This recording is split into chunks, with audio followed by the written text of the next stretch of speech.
Hello everyone, welcome to my channel. Masala vada ఇలా try చేయండి, taste అయితే చాలా బాగుంటుంది. నేనైతే ఒక గ్లాస్ శనగపప్పు తీసుకుని శుభ్రంగా కడిగి వేసుకొని వాటర్ వేసుకుని నానబెట్టేసి 2 గంటల వాటర్ పక్కన పెట్టేసుకోవాలి.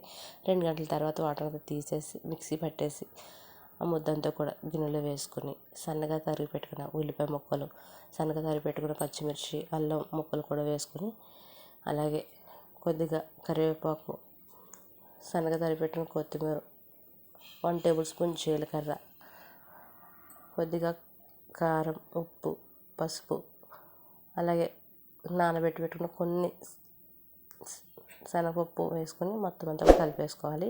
ఇలా బాల్స్ కింద వేసుకొని అరచేతులు ఇలా మధ్యకి నొక్కితే అండి ఇలా వస్తుంది. ఇవన్నీ కూడా ఇలా చేసుకుని ప్లేట్లో పెట్టేసుకోవాలి మొత్తం అన్నీ కూడా.